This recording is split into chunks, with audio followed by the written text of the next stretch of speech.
Yeah. Like a really. Let's talk- I might have messed it up. No, it's. Okay. Battery. Oh, okay. There we go. It's very nice. Yeah. It's really nice. Yeah, and there's a lot of money he has, so it's a matter of figuring out what that looks like. Okay. But I guess it's public. All right, everybody, I'd like to call the meeting to order of the Planning Advisory Committee for today, Thursday, June 18th. Welcome, everybody. I hope everyone's summer's going great so far. First, let's start with introductions. So we can start here in the room. Adam, do you want to start and we'll go around this way? Sure. Adam Garcia, Sonoma County Transportation Climate Authorities. Will Lyons, Permit Sonoma. Jennifer Gates, City of Sonoma. Robin Stefani, the Renewal Enterprise District. Amy Nicholson, City of Santa Rosa.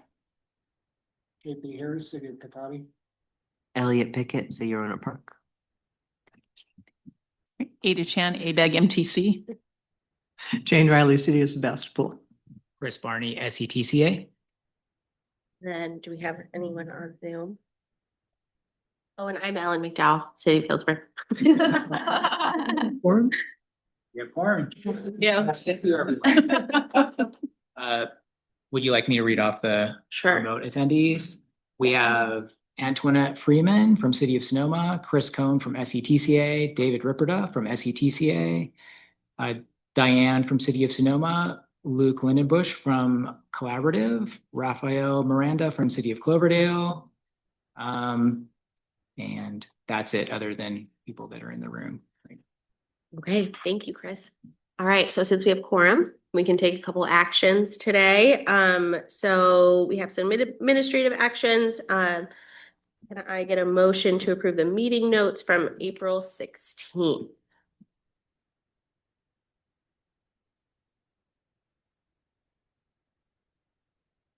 Remember for the hearing.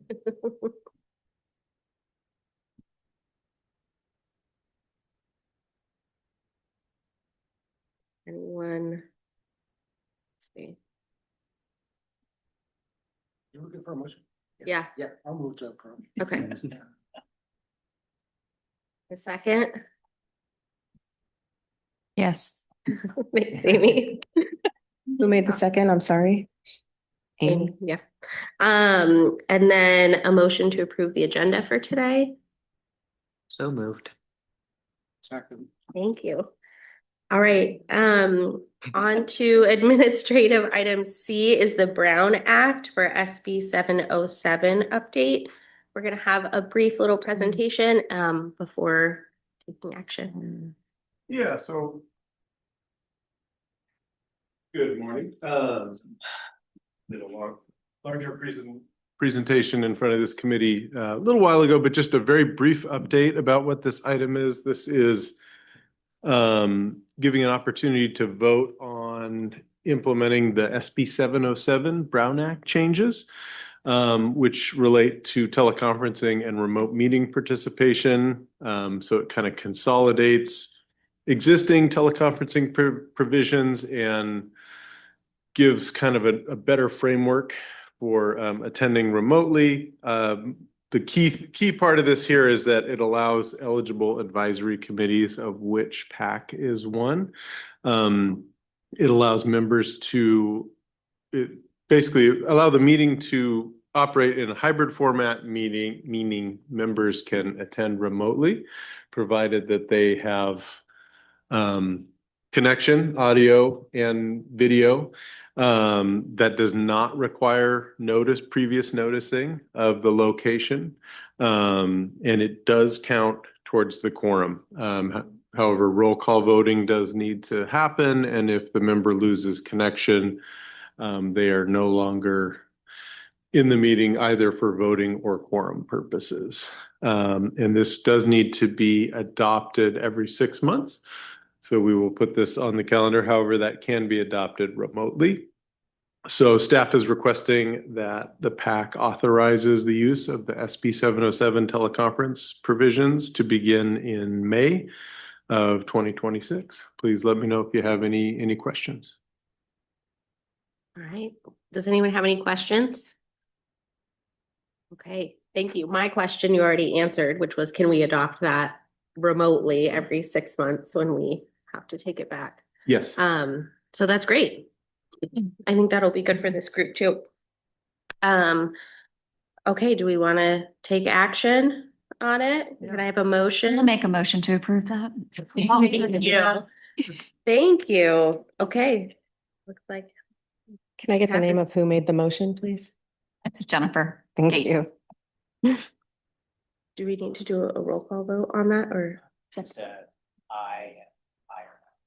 Okay, All of them. there was a second. Yeah, Jane Jane seconded. seconded. Okay.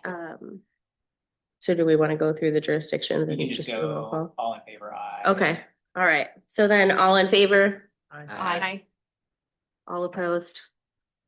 Okay, passes. Motion passes. Excellent.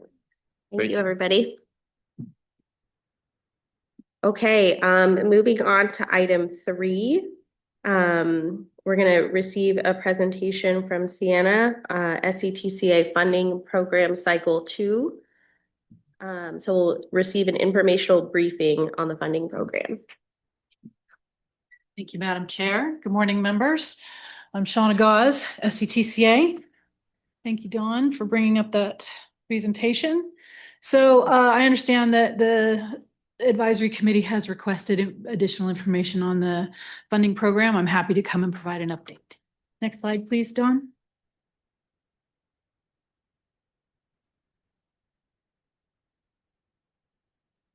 So just as a little bit of a refresher, hopefully you guys are aware of all of this already, but we released our call for projects in June of last year, and all of the cities were asked to provide us with their top 5 priorities. The 2 largest jurisdictions, the county and city of Santa Rosa, were asked to provide their top 10 because they are just larger jurisdictions.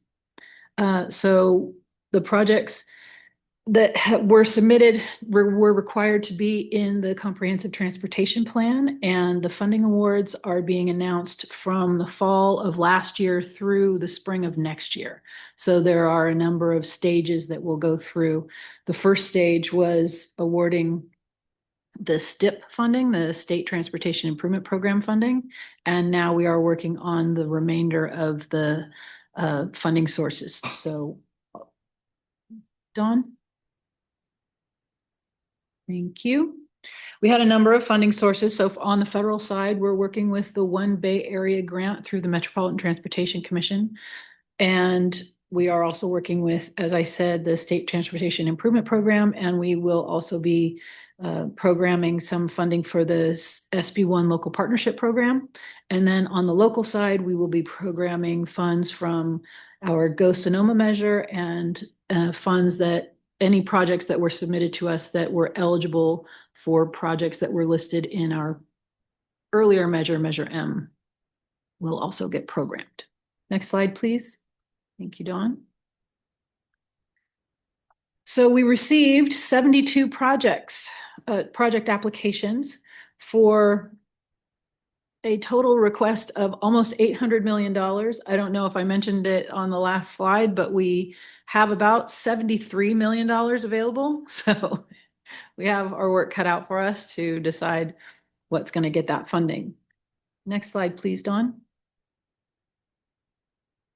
We did develop evaluation criteria and had that approved by the advisory committees and the board.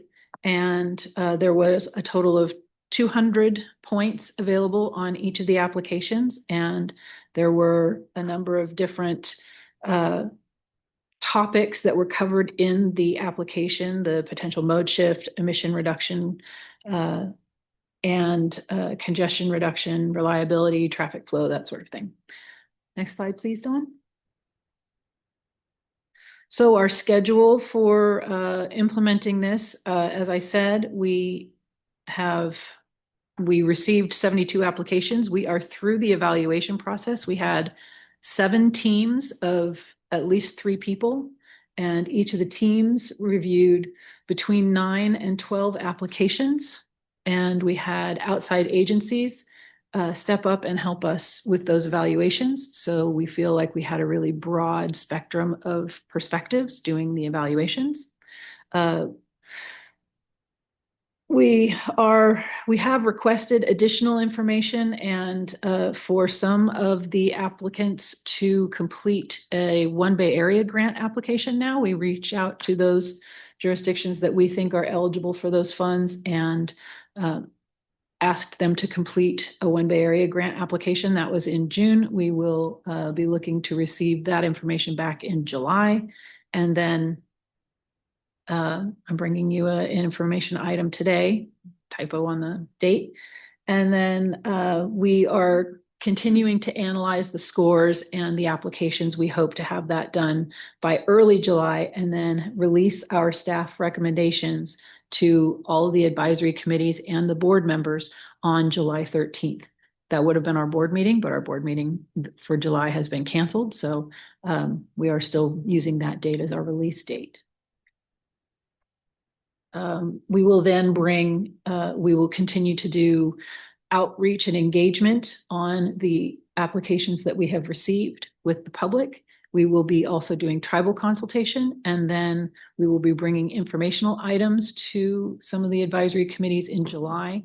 And then we will have action items for all the advisory committees in August. And then we plan to bring the action for the board in September. Next slide, please, Dawn. And then we will have our submittal. Once we get approval from the board for our draft staff recommendations, we will submit those applications that we find eligible and are likely candidates to be competitive to MTC for their One Bay Area grant. That is due by October 30th. So we will be submitting those. We're hoping to submit them early, but we'll see how that goes. And then MTC will have their final approval of all of the One Bay Area grant in December. So we anticipate that in January of 2027, our board will approve the final programming of projects, and then we will release that. So board action on final recommendations will be in February. And that concludes my presentation. I'm happy to answer any questions. Hey, thanks so much, Sienna. Does anybody have any questions? Anyone on Zoom have any questions? In here? Yeah, Don, I don't see any on Zoom. And anyone here in the room have questions? Okay, All right. it's exciting. Funding is exciting. Very much. Thank you. Madam Chair, one thing I would offer, if you're interested in those projects, I check in with your TAC representatives Okay. on what they are for your jurisdictions. So, They are also, all the applications, I should have said. All of the applications that we received have been PDF'd and are available for review online. If you would like to see them, they're on our website. Thank you so much. Yeah, you bet. Okay, moving on to item 4, Sonoma County Disadvantaged Communities Map, and an informational briefing from Adam. Just gonna get the, was it presenter mode, or can you give me into to share as a presenter?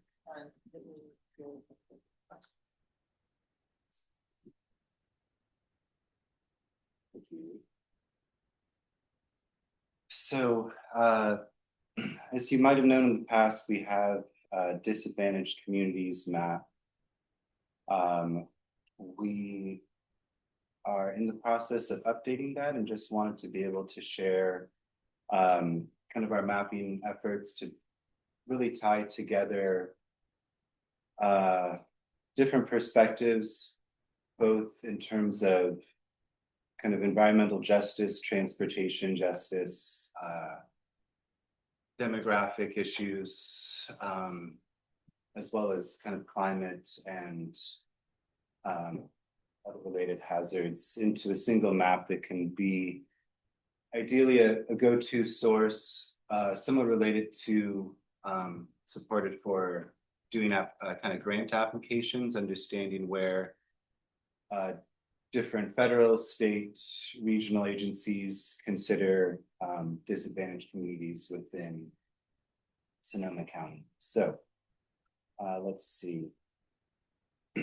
We do have a website that's in process of getting updated, but for the meantime, this map is actually live. Some of the data that's on there is the text that's on there is a little outdated.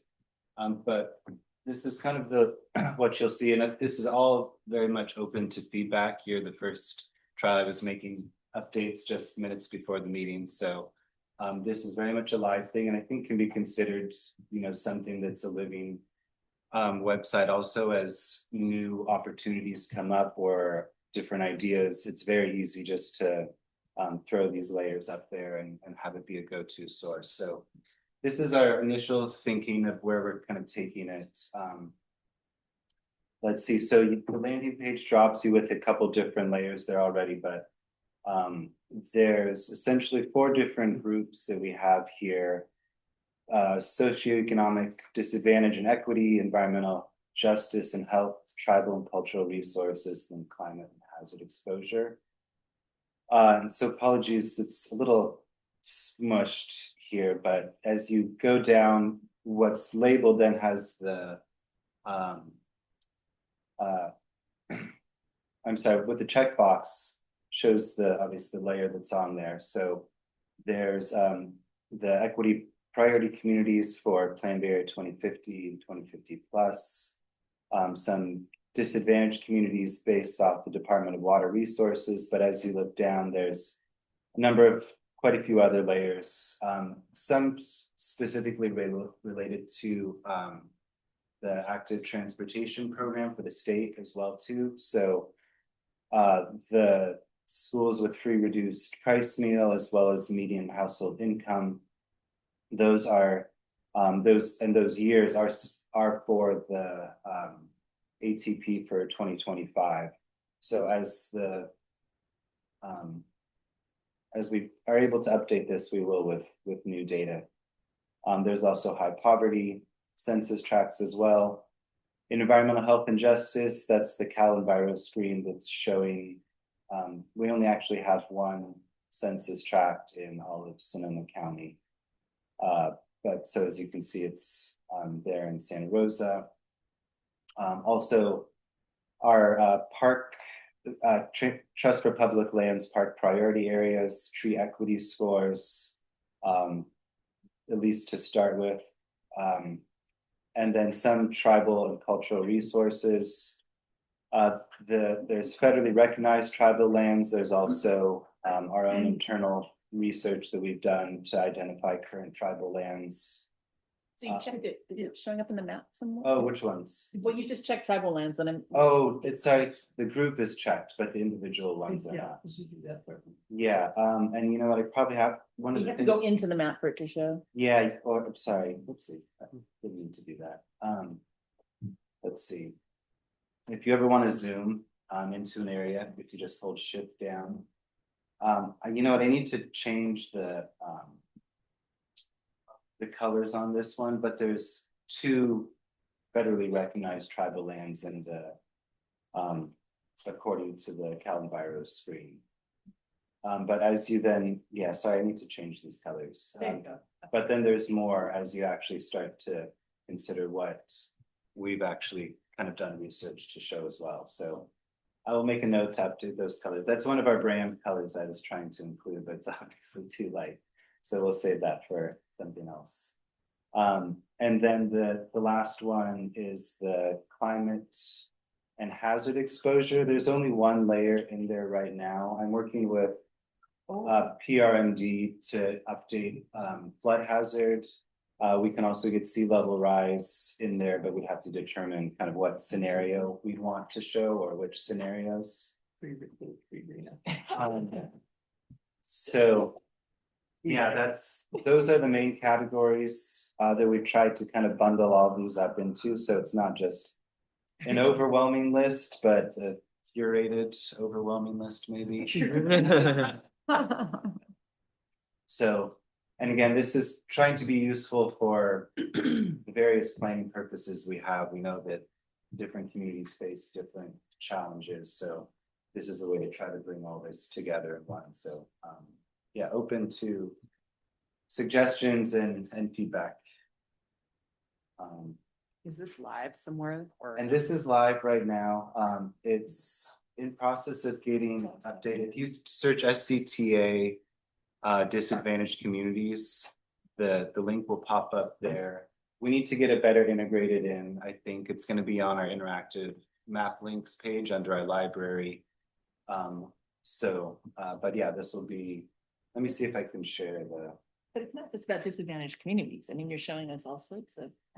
Well, yeah, related, disadvantaged communities and related data. I found it, yeah. It's SCTA. It's your old web. Do you have a new? No, not yet. Okay. You don't have to integrate. Okay. We're in transition. Gotcha. Okay.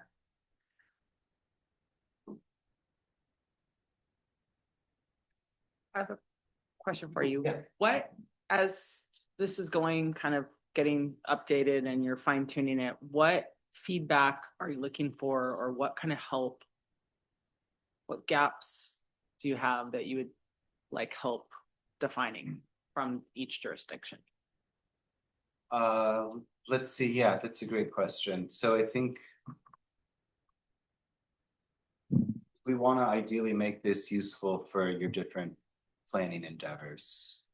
So there's some things we can do, so some things we can't, right?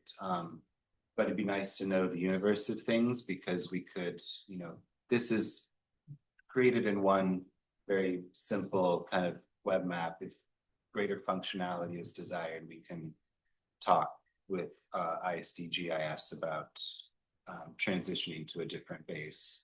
So what we're looking for is, yeah, kind of, I guess, layers that might be useful that fall into those categories. Are those categories appropriate? Do they make sense? Are there other ones that might be useful as we kind of under the umbrella of disadvantaged communities, is kind of said, and things related. And then different functionality, I think, is also consideration. That's more of the maybe not immediate improvements, but things we can consider and try to evaluate. So what type of processes do you have? Do you need to look at certain areas? Do reporting, is it based off, something you can draw? Do you need to upload a boundary, or, how does this interact with other data with the county? So yeah, this is really the first kind of showing of this. So as we shop this around, we'll be collecting feedback, similar kind of ideas. So, but ultimately, right, just to be able to support your work around improving the lives of folks. And, Is there the opportunity to add the layer of the station area plans or the hubs, the transportation hubs?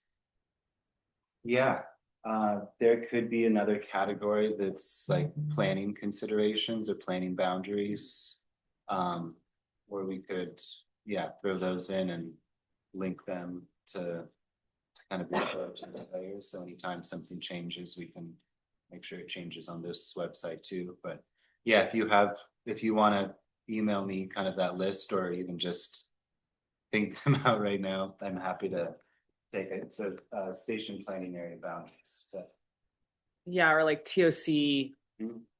And I was thinking, we were just talking about, for the conservation grants, we were able to pop up like where all the road transportation projects are, in addition to PDAs, TOCs, and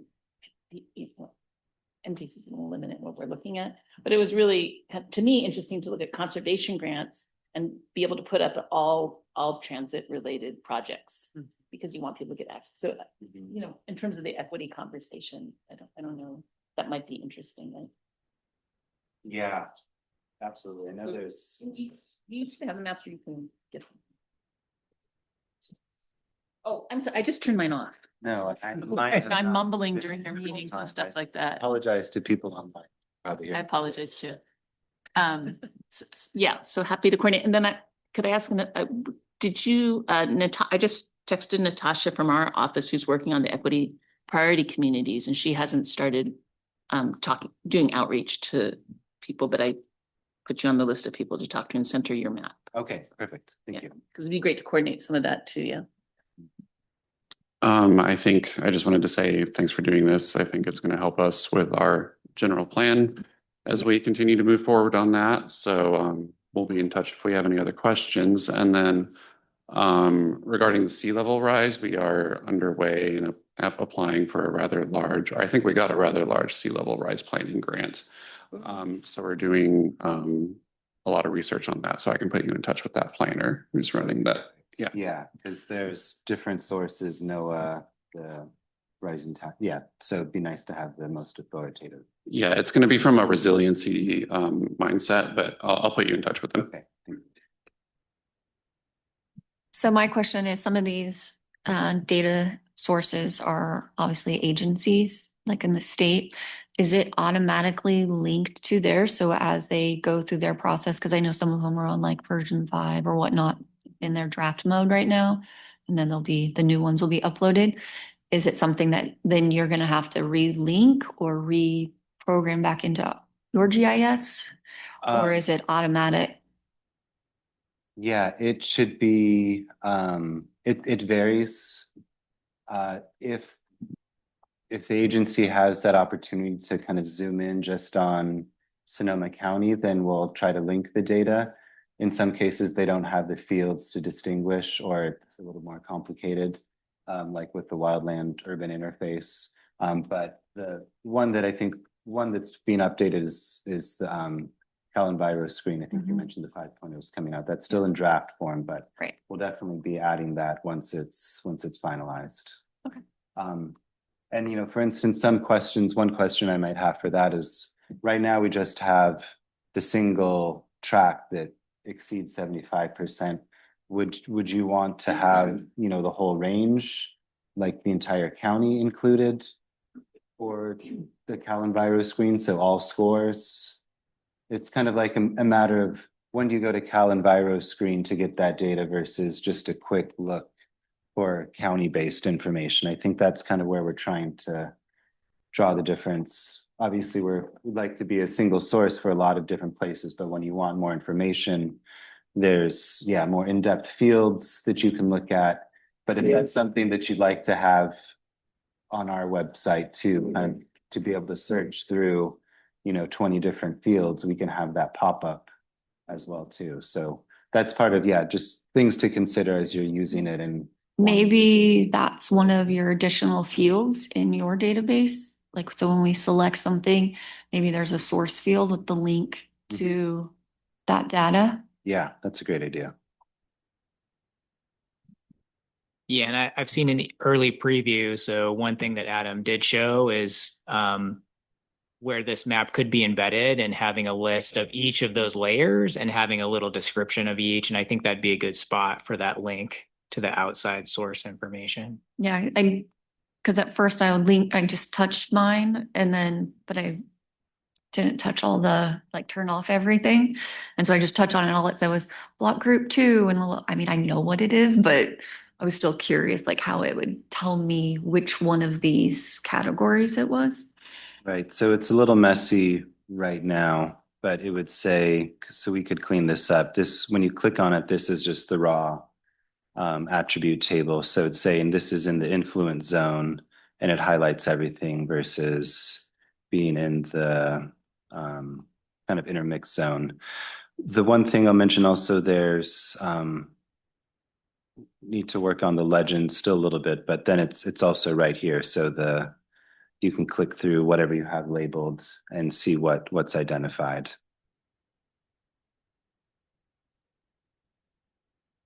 Adam, where do you get to that legend again? So the legend is going to be, just at the very bottom. there beneath the layers list. So there's the layers list to turn them on and off, and then based off whatever you have selected, the layers will be there. The one other thing I wanted to mention, let's see, let's find an example, was there's this little zoom button over there. So if there is kind of a limited area, let's see, so maybe median household income less than 80%. If you zoomed there, it would go straight into it. You still have to identify it and turn it on. Which I guess, let's see, why didn't that go on? Is it, maybe it's just overlapping with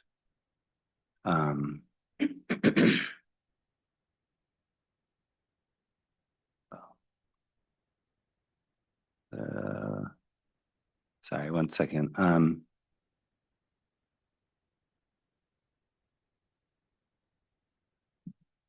Well, that example did not work. I'm gonna have to see what happened there, but that should then zoom in on that particular layer that might be limited within the geography of Sonoma County. Great.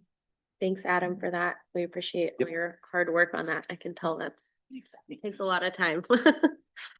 Does anybody else have any questions of Adam?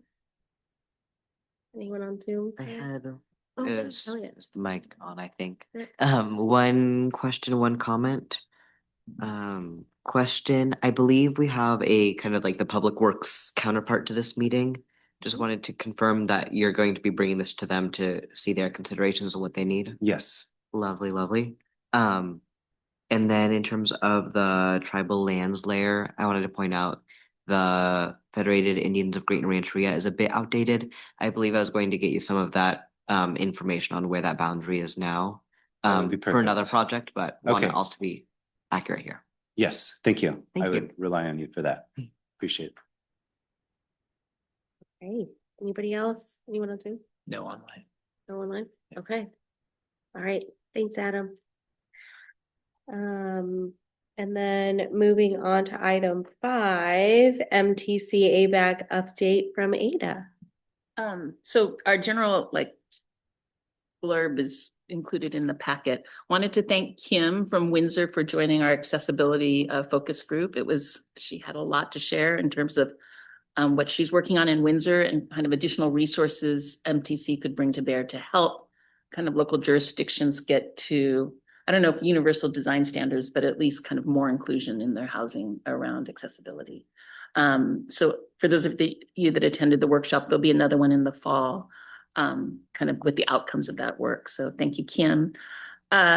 Two big things that I think most of these things you're familiar with. The ABAG General Assembly is today, and primarily what's being presented is kind of what is RENA, because we have a lot of new board members, but I think of interest to you and what you went over at the last meeting in terms of the timeline for RENA and what we're expecting. So as you know, we're all expecting higher numbers this round.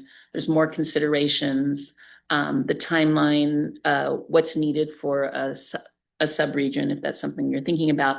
But all of your board members will have heard this presentation today. And if you all are thinking about moving towards a sub-region, it might be a good time to check in with your board member that's a representative or your council member that's a representative to see, because the process that you all will need to go through, right? Coming up with a resolution for each city, a budget, those kinds of things. It's a process. And so while it's live in your board member or council members' minds, it might be a good time to check in with them. Also, we have a public participation plan that we've put out and are looking for input on. I have my speaking points here from our public participation person, which there have been some changes, and which are exciting, right? There's a recognition on the part of MTCA bag that our outreach is rough in terms of it's very technical. When we do the general public outreach, we need to be more intentional. We've come up with a framework of a kind of a 3-legged stool. There's outreach, which is general education. And then there's structured input. So surveys, those types of focus groups, those kinds of things, public hearings. And then engagement being something different, which is more dialogue and relationship building over time. We've heard back from people in the community groups that we work with that they want to know how they're having impact, that they want to be brought in earlier on. And I think you all would say the same thing to us as one of our constituents and engagement groups, to be brought in earlier on to kind of set the context and communicate your interests when there's still time to influence it, not just checking in when we've kind of come to some conclusions. So that's something that's identified in our public plan. We're taking, and the idea of having more two-way conversations and less kind of we do the presentation and you all comment and you only heard it for the first time when we showed up. So message received. So early and ongoing participation in communications, not limiting our communications to the milestones, the legislated milestones. So I don't know if you put a link, there's a link on our website to give comment. Another thing that Chris mentioned, a good way to do public participation, given the engagement fatigue that's happening, is to maybe tap into your guys' calendar and it helps show how your work is part of the regional kind of efforts together. It's that your work's important and actually the whole region is benefiting from your work. So that's something that's on. And if any of you are looking into the plan and have comments, please make them, or feel comfortable, just call me. And many ways to communicate that. I think those are the two big things. Anything else? Okay. Yay. Thank you. And there is a link to the public participation plan. There's a link to that survey on our agendas today. Oh, and I guess one other thing kind of in that line, the staff internals, not the public participation official kind of legal process, but the Plan B area staff have come to me and are talking about, how do they tap into these meetings and the economic development director meeting. So is there a regular economic development director meeting in Sonoma County or anything through that? So anyhow, so trying to find ways to get more focused conversation. In the last round, I watched some economic development directors have to sit through a whole meeting. And the last question was the economy at the end of the day. And, there are things that didn't show up in the plan that would be well informed by different groups. They had to participate for the whole process. So they're going to try to be much more intentional about showing up and really talking to economic development directors about the economy, or coming here and talking to us about things with clear questions. Okay. Okay, thanks. All right. Thank you so much, Ada. Does anybody have any questions? I have one comment. Yeah. So we are forming a ad hoc sub-region group, and we've gathered a good group of folks, but if people are interested in joining that group, please let me know. I'm kind of coordinating it at this moment until we get more formalized, but we're going to wait until we get clear direction from the sub-region. Do you happen to know when we might be getting that? About how the sub-regions are what the process looks like? I will check and figure that out. Okay. And then once we have that, you're going. Okay. So what kind of group? What kind of participants? it's just like exploring what it's going to mean, what the possibilities, the opportunities and constraints of it are, working together to understanding whoever in this group would like to participate in that. This was the housing conversation last month that we weren't there. Yeah. So just an informal at this point until we can kind of understand it, working together to understand what the opportunities really, I'm hopeful that there will be some opportunities there that we can work together to pursue. So, and I guess kind of aligned, I think the kind of how much is it going to cost? What kind of funding is it going to take? What kind of analysis? Because there are different considerations this round than there have been in the past. Yeah. And happily you have SCTA that's has a lot of that information for you, but that analysis, I can send you a link to the ABAG board discussion. That'd be great. Just so you can hear what the electeds were saying. I don't know what's going to come out of today, but this was more the executive board also heard it. And they were really pushing for, can we start earlier? Yes. And we're getting the numbers earlier, but it still has to align with the plan. Yeah. And staff's experience was nobody gets serious until you actually have the numbers in hand. That's true, but you can still set up the framework. You're right. Everyone wants to know what the bottom line is gonna be, but if you can get agreement on what's important and priorities. Yes, things change when the number comes out though. That's why it's so important to get agreement earlier. So, yeah. I think the concern was that it's just gonna force all of you to have more meetings. Not that you're gonna take less time to come to that. The reality of the number and what that means in the process. So staff are trying to figure that out, but I'll get a more specific. And you have the person at HCD to contact? No. Okay, so let's talk, because I had. Okay. Yeah. We had hoped to do a regional conversation, not a specific conversation by county, but the rest of the region all in different places in relationship to forming a sub-region. Yeah, and to the point that you just made about not making more work for everybody, I might work with you to figure out what the rollout looks like and before we embark down that path. But definitely talking to HCD, I mean, and maybe having them come to the housing sub. Yeah. Not. Maybe that could just be a topic of one of our Yeah. future meetings is. Okay. Yeah, I was planning on adding it to our July meeting just to check in on where we're at. You know, I think one thing that needs to be figured out is roles of and Who's class. going to be the entity? Yeah, you know, and speaking for SCTCA, we can help facilitate, provide data, but we don't have resources to pay for a consultant or the legal. Yeah, so there are a lot of costs and work involved. It's less than I expected when I talked to PlaceWorks last year. Yeah. As I was trying to assess it. But PlaceWorks assessment was also that the number is going to be higher. I guess SECOG got theirs and it was 30% higher than the last assignment. Is that true? And you know, y'all have to work together at the other side of this. So, so it can get rough. And that's what PlaceWorks felt the conclusion would be. So just to give you a little advice about that. Okay. It can get rough and it can pit city against city. And that's why it's so important that everybody agree early on what the priorities are. Right. Yeah. So like Solano, they can't even talk about it right now. Because it's a very tense moment. And they've done it. As the county's updating their general plan. People are, so it's a. Yeah, but in many housing elements. Yeah. Well, when AFA was looking at the bond, we did start the RED Housing Fund, and the RED started working with everyone preliminarily to try to set up that framework for the expenditure plan.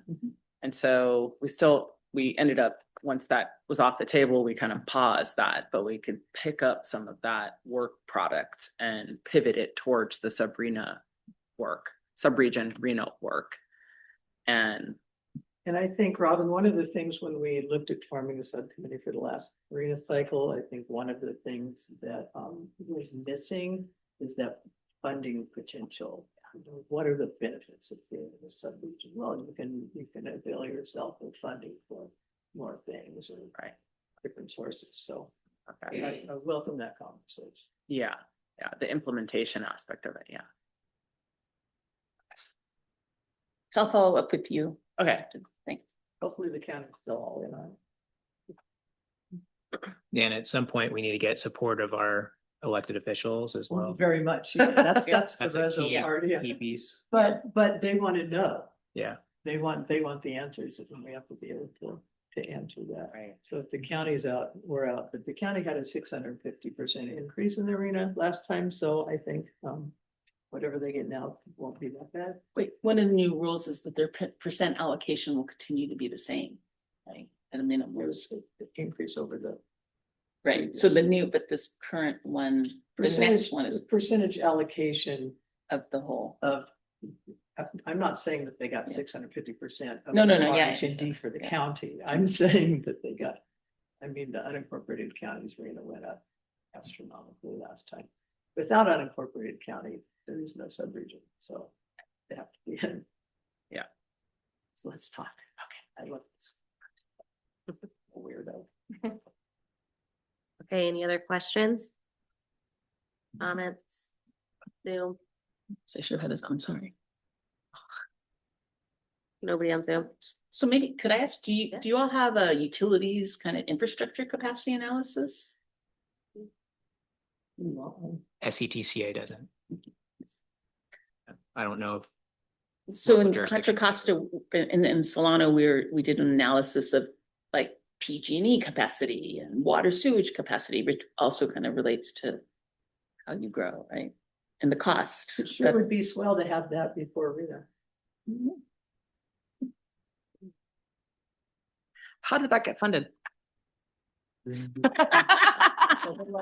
Well, there's this pilot program that only had 1 year's worth of funding, but you might want to advocate for more.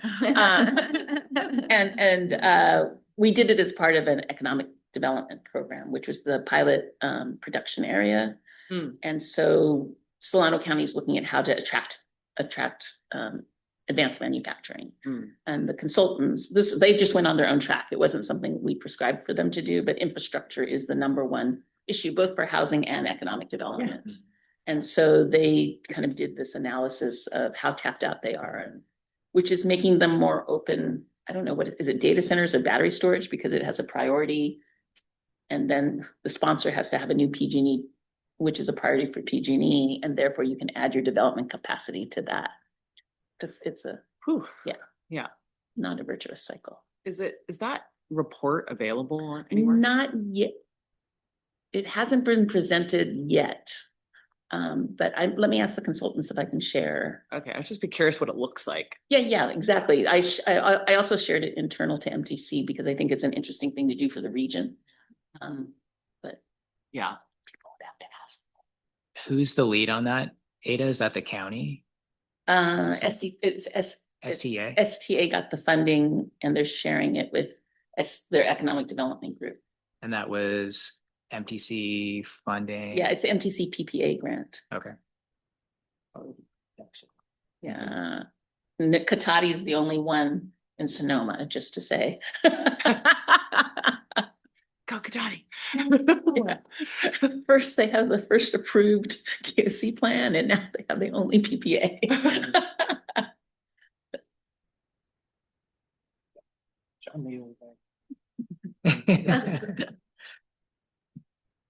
Okay. Good job, Dottie. Okay, and if that's it for questions or comments for Ada, we move on to item 6, which is standing updates. I think I always start to my left. So Jane, you're up. Standing updates. Gosh. We've got a large pending 330, large for Sebastopol pending 330 project. It includes, it's a 20 lot subdivision with ADUs on every lot. But it's 1033 under our 1033 provisions. So it would be a 40 lot subdivision. Very controversial, very poorly designed. It's not architecturally what the neighborhood would like to see. It's very tall, one-story neighborhood. So that's going through, I'll offer this on a church site, and then I've got another one going through on a church site. Adam, I still have to give you information about everything that's happening. And we've got another one on a church site that's the same type of development, but it's more clustered cottage style development on a church site that's a half a block away. So it's interesting. All the churches all lose the population, close down and sell. They're not under the IGB. They're just committed to selling the sites and developing. So that canopy project is well underway, and we're doing some bold financing to pay all of their impact fees. That's good. We're considering EIFD again. And don't believe what you read in the grand jury reports. Okay. That's all I have.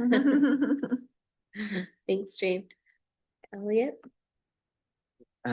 So our big news is that our new director, Natalia Fossey, started this Monday. So I'm sure she's going to be very excited to meet all of you. once she gets on board and has some breathing room. That's great. Next week, we do have a couple of our housing element implementation code changes going to council. So taking care of our items as close to their due dates as possible. Now that we have the general plan that was adopted in April, I forget if I was here for that update, but we did get the general plan adopted.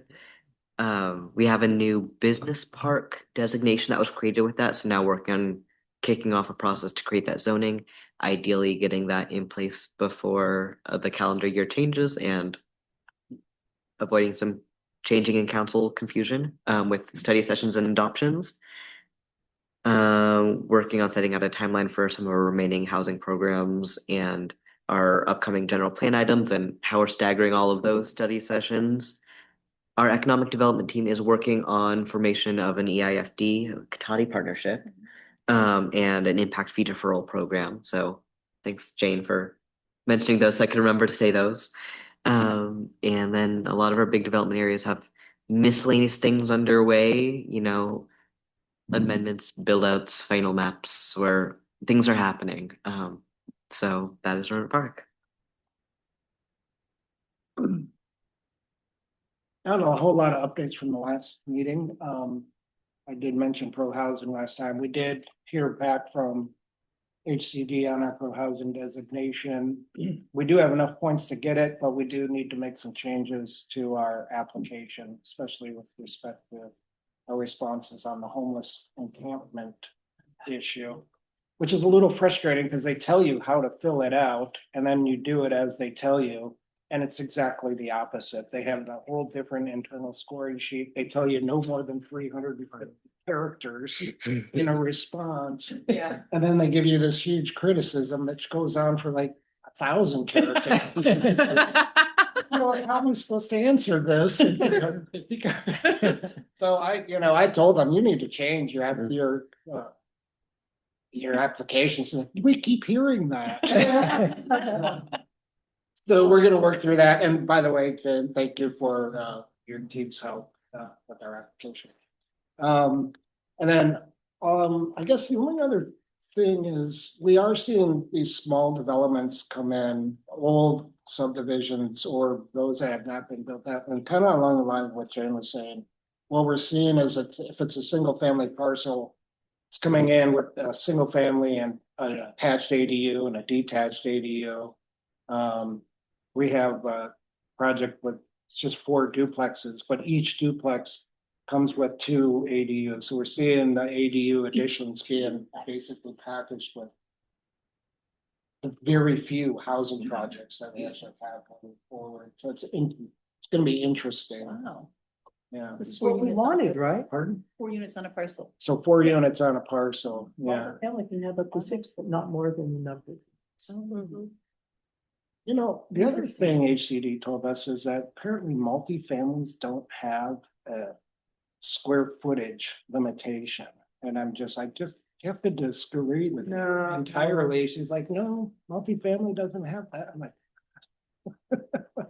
beg to differ. But yeah, I get creative interpretations from them all the time.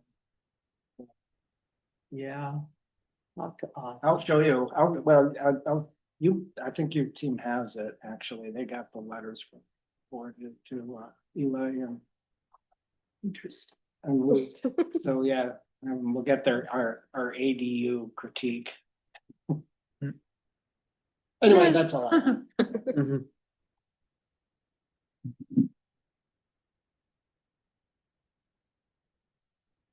Okay, this is a little more focused on long range planning since that's what I mostly do. But just one highlight from the development side, our design review and preservation board and planning commission approved a new hotel to go next to the historic Stonehouse building on Highway 12. So it's detached from it and kind of placed behind it so it doesn't overwhelm the Stonehouse building, but it's a 70-room hotel. We are releasing our preferred alternative report for the South Santa Rosa specific plan in a few weeks. So we'll be doing engagement through July and August. including going to the city council and the county board of supervisors. We are starting our update to the North Station area specific plan. So this is required for TOC consistency. So we have 12 months to do a specific plan update and a supplemental EIR. So wish us luck. We're also working on a TDM ordinance for our TOC consistency, and we will be bringing this to our council next month. We're recommending that it applies to all of our priority development areas instead of just our TOCs, just to further implement our general plan and greenhouse gas reduction strategy. So that should be an interesting conversation. We are moving forward with amendments to allow the sale of ADUs, so AB 1033, later this year based on council direction. And they've also directed us to bring forward a focus study session on SB 10. So they are not giving us a lot of time pressure on that, which is good, because I think that will be a pretty enormous effort. But yeah, so more to come on that if we end up pursuing that. And then we're continuing to work on our entertainment zones in the downtown area. So hopefully we'll have something to bring forward to Planning Commission and Council late this year. Also working on renewing our pro-housing designation, and yeah, that's about it. Okay, City of Sonoma still working on a number of potential housing developments. Some in our sphere of influence that will need to be annexed. We also continuing to work on the general plan. We just updated a comprehensive fees update in last month, or at the beginning of this month rather. And so that'll go into effect in early August. We have completely changed how we are charging for building permits. We went to a square footage based assessment versus evaluation. So enjoy watching that roll out. But with a lot of valuations being really high on some properties that are exactly the same, we just felt that it would be a better approach. We don't really have any impact fees, so I can't get rid of impact fees on properties. So that's not really an option for us. And I can offer parking reductions all day long, but nobody wants them. So can't do that one either. Just go through my list that I was given. But it's all good. The one thing that we are working speedily on is now that we adopted the fees, bringing back the feasibility assessment for our inclusionary. I started that a couple years ago, but I put the pause on it because we were updating our fees and I didn't want to do it again. So getting that hopefully done by the late summer. Just got to get our numbers finished. And then we got our letter from HCD in regards to our ADU ordinance, them having not seen one since 2023. And so they then gave us our list of all the law changes, which was very nice, long list. But it was helpful. So then we could go through our ordinance and be like, okay, all right, we'll put that here. So Diane, who's on right now, has been working diligently trying to get that done. So we just did a quick study session, just seeing the places that we have policy, if we wanted to keep them in our existing ordinance or just get rid of them. And then also whether or not we wanted to look into 1033. And so we've been given direction from Planning Commission to research more on if we can if we allow it to have restrictions on it for only affordable housing. So not to allow it if it's just going to be market rate. So we're going to look into some of the other programs. There's not many that have started to see if they've kind of put restrictions on it. So I think that's our highlights right now, what we've got going on. For the unincorporated county, couple irons in the fire. Our housing projects, our large builders remedy projects are still in EIR land, but they are starting to speed up. So I would anticipate some updates on those fronts coming soon. Additionally, we just took our ATP to PAC, and that was recommended for approval yesterday. So we're hoping to take that through the Planning Commission in July and then the board hopefully this fall, which is exciting. It's been a long time coming. The general plan update is underway. We are still currently in a establishing existing conditions and new baselines for that. So that's going to take a little while. There will be some limited outreach as part of that to get some ground truthing done. And we finally got a new telecom ordinance. That was probably the most recent thing. So that's exciting. We're actually in alignment with the law now. So it's a good thing. Congratulations. Thank you. Yeah. Copy yours. Yeah. Okay, thank you. Is there anybody on Zoom, any jurisdictions still there? Let's see, I saw Raphael on there.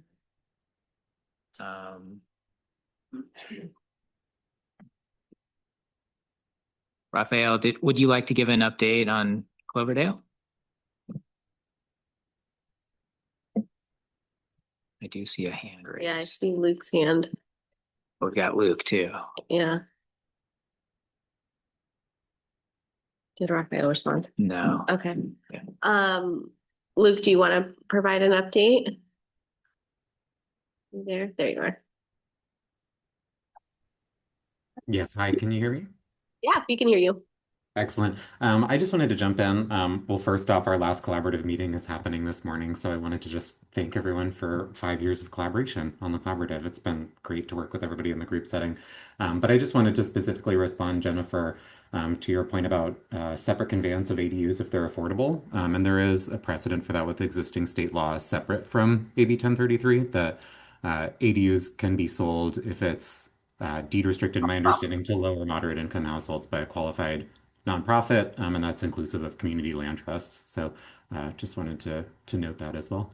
And that's all from me. Okay, thank you.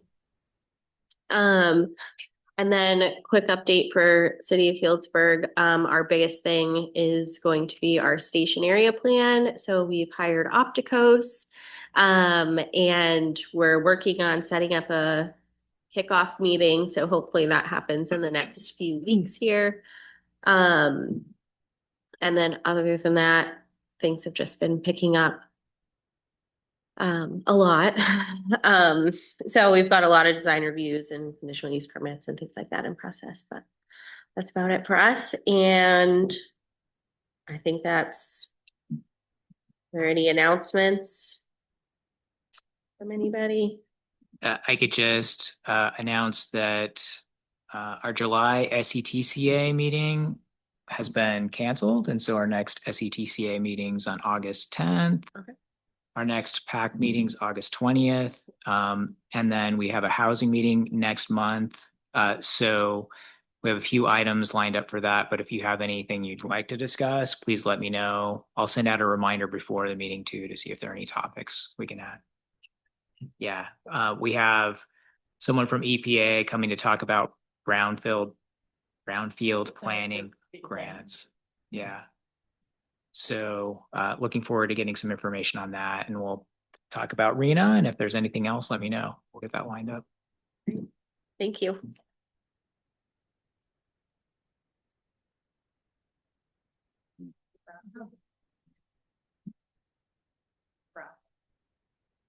We have a grant, or we've had that kind of revolving that, yeah. Okay. Anything else? Okay. I think our meeting's adjourned for today. All right. It's, Thank you everyone for being here in person. So We'll never see. hybrid will